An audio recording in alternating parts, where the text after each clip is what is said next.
আজকের ভিডিওতে আমরা কথা বলব স্কেপ সিকোয়েন্স নিয়ে অথবা ব্যাকস্ল্যাশ ক্যারেক্টার কনস্ট্যান্স। একে ব্যাকস্ল্যাশ ক্যারেক্টার কনস্ট্যান্স কেন বলা হচ্ছে সেটা আমরা জানব। স্কেপ সিকোয়েন্স আমাদের কেন লাগে? স্কেপ সিকোয়েন্স আমাদের লাগে আমাদের কিবোর্ডে এমন কিছু স্পেশাল ক্যারেক্টার রয়েছে যেগুলোকে আমরা সরাসরি প্রিন্টএফ ফাংশনের মাধ্যমে প্রিন্ট করতে পারি না। যেমন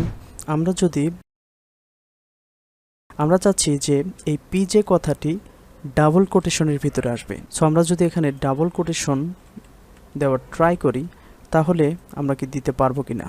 না, এখানে কিন্তু অলরেডি এরর দিচ্ছে। সো আমরা যদি এখন রান করি আমরা দেখব যে একটা এরর দিচ্ছে। সো আমরা ডাবল কোটেশনের ভিতরে ডাবল কোটেশন ব্যবহার করতে পারছি না, কারণ হচ্ছে যে প্রোগ্রামে এই ডাবল কোটেশনের একটা স্পেশাল মিনিং রয়েছে। সো এইরকম ডাবল কোটেশনের মতো আরও কিছু স্পেশাল ক্যারেক্টার রয়েছে যেগুলোকে প্রিন্ট করতে হলে আমাদেরকে এসকেপ সিকোয়েন্স ব্যবহার করতে হয়। চলুন দেখে নেই এরকম আরও কী কী স্পেশাল ক্যারেক্টার রয়েছে। সো এখানে আমরা সবচেয়ে বেশি ব্যবহৃত এসকেপ সিকোয়েন্সগুলো দেখতে পাচ্ছি এবং আমরা দেখতে পাচ্ছি যে প্রতিটি এসকেপ সিকোয়েন্স কিন্তু ব্যাকস্ল্যাশ দিয়ে শুরু হয়েছে। ব্যাকস্ল্যাশ কোনটা? এখানে আমরা যে ক্যারেক্টারটি দেখতে পাচ্ছি সেটাই হচ্ছে যে ব্যাকস্ল্যাশ। প্রতিটা ক্যারেক্টারই এরকম ব্যাকস্ল্যাশ দিয়ে শুরু হওয়ার কারণে এর আরেকটি নাম হচ্ছে ব্যাকস্ল্যাশ ক্যারেক্টার কনস্ট্যান্স। প্রতিটি এসকেপ সিকোয়েন্স কোডে কিভাবে ব্যবহার করতে হয় সেটা আমরা একটু পরেই দেখব। তার আগে এখানকার প্রতিটি কোনটি কী কাজ করে সেটা ছোট্ট করে একটু বলে নেই। সো ব্যাকস্ল্যাশ এন দ্বারা মূলত নিউ লাইন বোঝায়, যে আমরা যদি নতুন কোনো লাইন চাই তাহলে আমরা ব্যাকস্ল্যাশ এন ব্যবহার করব। আমরা ইতিমধ্যে কিন্তু ব্যাকস্ল্যাশ এন ব্যবহার করেছি। ব্যাকস্ল্যাশটি এটি মূলত ট্যাবের জন্য ব্যবহার করা হয়। আমরা যখন আমাদের কিবোর্ডে ট্যাব প্রেস করি তখন কিন্তু অনেকগুলো স্পেস পড়ে যায়। সো সেটার জন্য আমরা ব্যবহার করব ব্যাকস্ল্যাশ টি। একটা ব্যাকস্ল্যাশের জন্য দুইটা ব্যাকস্ল্যাশ ইউজ করতে হবে। সিঙ্গেল কোট, একটা সিঙ্গেল কোটের জন্য ব্যাকস্ল্যাশ সিঙ্গেল কোট ইউজ করতে হবে। ডাবল কোটের জন্য ব্যাকস্ল্যাশ ডাবল কোট ইউজ করতে হবে। ব্যাকস্পেস মূলত হচ্ছে যে আমাদের কিবোর্ডে আমাদের ব্যাকস্পেস চাপলে যেমন হচ্ছে যে শেষের ক্যারেক্টারটি রিমুভ হয়ে যায় বা ডিলিট হয়ে যায় বা মুছে যায়।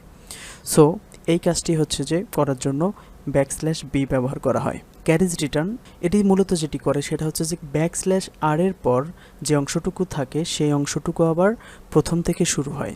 আমরা কোডে যখন ব্যবহার করব তখন আরও ভালোভাবে বুঝতে পারবো। ব্যাকস্ল্যাশ জিরো দ্বারা মূলত নাল বোঝানো হয়, অর্থাৎ যেখানে ব্যাকস্ল্যাশ জিরো থাকবে সেখানে আমাদের ক্যারেক্টারের শেষ, এরপরে আর কোনো ক্যারেক্টার প্রিন্ট করবে না। এখন আমরা এসকেপ সিকোয়েন্সগুলো কোডের মাধ্যমে প্র্যাকটিক্যালি দেখব। সো প্রথমে আমরা দেখব নিউ লাইন। আমি একটা প্রিন্টএফ ফাংশন লিখছি, এর ভেতরে আমি লিখছি প্রোগ্রামিং উইথ পিজে। সো এটা যদি আমি প্রিন্ট করি আমরা দেখতে পাচ্ছি প্রোগ্রামিং উইথ পিজে। আমি চাচ্ছি যে আমার এই পিজে এই ওয়ার্ডটি নতুন একটা লাইনে প্রিন্ট হবে, সেজন্য এই ওয়ার্ডের আগে আমাদের কি লিখতে হবে? Backslash N. সো এখন যদি প্রিন্ট করি তাহলে আমরা দেখতে পারবো যে প্রোগ্রামিং উইথ এই ওয়ার্ডটি উপরে প্রিন্ট হয়েছে এবং পিজে এই ওয়ার্ডটি নিচে চলে আসছে, অর্থাৎ নিউ লাইনে প্রিন্ট হয়েছে। সো আমাদের যেখানেই নতুন লাইনের প্রয়োজন সেখানেই কিন্তু আমরা এই ব্যাকস্ল্যাশ এন ব্যবহার করতে পারি। সাপোজ উইথের সামনে যদি আমরা ব্যাকস্ল্যাশ এন লিখি তাহলে কিন্তু আমরা দেখতে পারবো যে উইথ পিজে এই কথাটি নতুন লাইনে প্রিন্ট হয়েছে। সো আমরা দেখতে পাচ্ছি যে প্রোগ্রামিং উপরের লাইনে নতুন লাইনে উইথ পিজে এই কথাটি প্রিন্ট হয়েছে। এবার আমরা দেখব কিভাবে এসকেপ সিকোয়েন্সের মাধ্যমে ট্যাবের কাজ করতে পারি, রাইট? সো আমি লিখে নিলাম ট্যাব। সো এবার যদি আমি প্রিন্ট করি তাহলে আমি দেখতে পাবো হ্যালো ওয়ার্ল্ড। আমি চাচ্ছি যে হ্যালো এবং ওয়ার্ল্ড এই দুইটা ওয়ার্ডের মাঝে একটা ট্যাব তৈরি করতে, রাইট? সো ট্যাবের জন্য আমরা বলেছিলাম ব্যাকস্ল্যাশ টি। এবার যদি আমি প্রিন্ট করি তাহলে লক্ষ্য করুন যে এই হ্যালো ওয়ার্ল্ড এবং এই হ্যালো ওয়ার্ল্ডের মধ্যে পার্থক্য কী। এখানে আমরা দেখতে পাচ্ছি যে এখানে কিন্তু মাঝখানে একটা ট্যাব ক্রিয়েট হয়ে গিয়েছে। সো ট্যাব যে কাজটা করে, সাপোজ এখানে আমার কার্সরটি রয়েছে, আমি যদি এখন ট্যাব প্রেস করি তাহলে দেখেন যে এখানে কিন্তু কয়েকটা স্পেস পড়ে তারপরে কার্সরটি এখানে চলে আসছে। এটাই হচ্ছে ট্যাবের কাজ। মূলত ব্যাকস্ল্যাশটি এই ট্যাবের কাজটি করে। সো এখন আমরা দেখব কিভাবে প্রিন্টএফের মাধ্যমে ব্যাকস্ল্যাশ প্রিন্ট করতে পারি।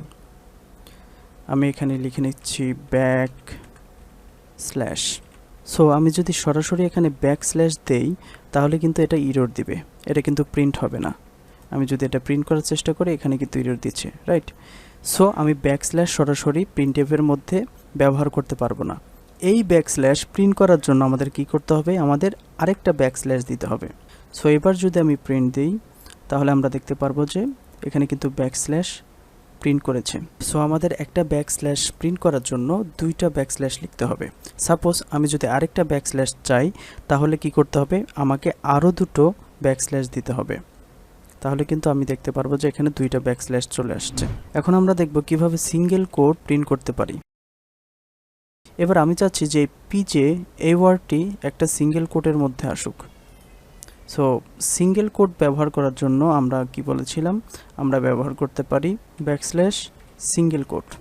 এবার পেছনেও আর একটা ব্যাকস্ল্যাশ সিঙ্গেল কোড আসবে, কারণ হচ্ছে যে আমরা চাচ্ছি যে পিজে এই ওয়ার্ডটি দুইটা সিঙ্গেল কোডের মধ্যে আসুক। সো আবার ব্যাকস্ল্যাশ এবং সিঙ্গেল কোড। সো আমরা যখনই সিঙ্গেল কোড প্রিন্ট করতে চাই তখনই তার সামনে একটা ব্যাকস্ল্যাশ দিতে হবে। সো এবার যদি আমি প্রিন্ট করি তাহলে দেখতে পারবো যে পিজে এই ওয়ার্ডটি সিঙ্গেল কোডের মধ্যে চলে আসছে।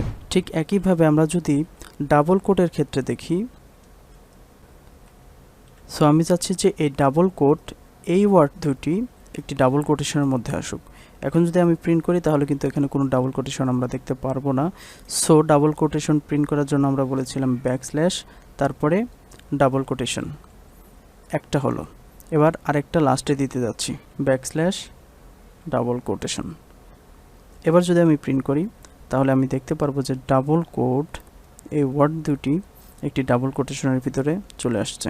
সো সিঙ্গেল কোড এবং ডাবল কোড দুটোই সেম জিনিস, জাস্ট সেগুলো ব্যবহার করার আগে সামনে একটা করে ব্যাকস্ল্যাশ দিতে হবে। সো এখন আমরা দেখব back space. So back space এর কাজ কি, আমাদের কিবোর্ডে যে ব্যাক স্পেস রয়েছে এর কাজ কি। এখন যদি আমি আমার কার্সরটা এখানে সেমিকলনের পরে আছে, সো এখন যদি আমি ব্যাক স্পেস চাপি তাহলে দেখতে পারবো যে এর আগের ক্যারেক্টারটি রিমুভ হয়ে যাচ্ছে। সো ব্যাক স্পেস ঠিক এই কাজটি করে। সাপোজ আমি যদি হ্যালোর পরে ব্যাকস্ল্যাশ বি লিখি, ব্যাকস্ল্যাশ বি দ্বারা মূলত ব্যাক স্পেস বোঝায়। সো এখন যদি আমি রান করি আমরা দেখতে পাচ্ছি যে ওটা কিন্তু রিমুভ হয়ে গেছে। তার মানে এই ব্যাকস্ল্যাশ বি দ্বারা মূলত একটি ব্যাক স্পেস প্রেস করাকে বোঝায়, যার ফলে হ্যালোর ওটা কেটে গিয়েছে। এবার আমরা দেখব carriage return. So carriage return কীভাবে লিখতে হয়, ব্যাকস্ল্যাশ আর। সাপোজ আমি পিজের সামনে ব্যাকস্ল্যাশ আর দিলাম। এবার কি হয় ঘটনাটা দেখুন, পিজে তারপরে হচ্ছে যে ও গ্রামিং, মানে এই পিআরটা কেটে গিয়েছে, এর পরিবর্তে পিজে এই শব্দ দুটি এখানে ব্যবহৃত হয়েছে।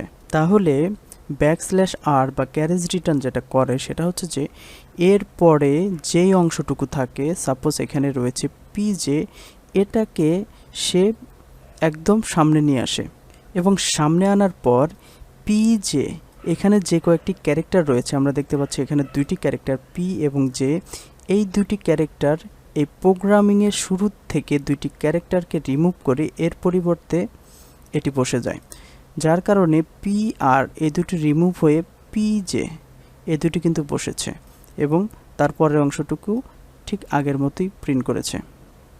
এবার আমরা যদি এই ক্যারেজ রিটার্নটাকে এইখান থেকে সাপোজ এখানে নিয়ে আসলাম, সো এখন কি দেখতে পাচ্ছি যে উইথ পিজে সাথে একটি স্পেস রয়েছে, তার মানে হচ্ছে যে আমাদের এখানে উইথের 4টা আর পিজের 2টা 6টা এবং 2টা স্পেস রয়েছে। এই মোট 8টা ক্যারেক্টার সে প্রথম থেকে ওভাররাইট করবে বা মুছে ফেলে এই অংশটুকুই বসে যাবে। সো আমরা যদি এখান থেকে গুনি 1 2 3 4 5 6 7 8, তার মানে এই এম পর্যন্ত এটুকু সামনের একটি স্পেস সহ উইথ পিজে এটুকু ওভাররাইট হয়ে যাবে। সো আমরা দেখতে পাচ্ছি যে উইথ পিজে এবং এম পর্যন্ত ওভাররাইট হওয়ার কারণে বাকি থাকলো কি আইএনজি, পরে আইএনজিটা যুক্ত হয়েছে। সো আমরা দেখতে পারলাম যে ক্যারেজ রিটার্ন বা ব্যাকস্ল্যাশ আর এর কাজ কি। এবার আমরা সবশেষে দেখব নাল। সো আমরা নাল কিভাবে স্পেসিফাই করতে পারি, আমরা বলেছিলাম যে ব্যাকস্ল্যাশ 0 দ্বারা মূলত নাল বোঝানো হয়। সাপোজ আমি প্রোগ্রামিংয়ের পরে ব্যাকস্ল্যাশ 0 দিলাম। সো এখন যদি আমি প্রিন্ট করি তাহলে কি হবে, আমরা দেখতে পাচ্ছি শুধুমাত্র প্রোগ্রামিং এতটুকুই প্রিন্ট করেছে। এর মানে হলো যখনই প্রিন্টএফ ফাংশনের মধ্যে কম্পাইলার আসবে, আসার পর সে এখান থেকে প্রিন্ট করা শুরু করবে। শুরু করতে করতে যখনই সে \0 দেখবে তখনই সে প্রিন্ট করা বন্ধ করে দিবে। তার মানে কম্পাইলার বুঝে নেয় যে এখানে \0 রয়েছে, এরপরে আর কোনো কিছু প্রিন্ট করতে হবে না।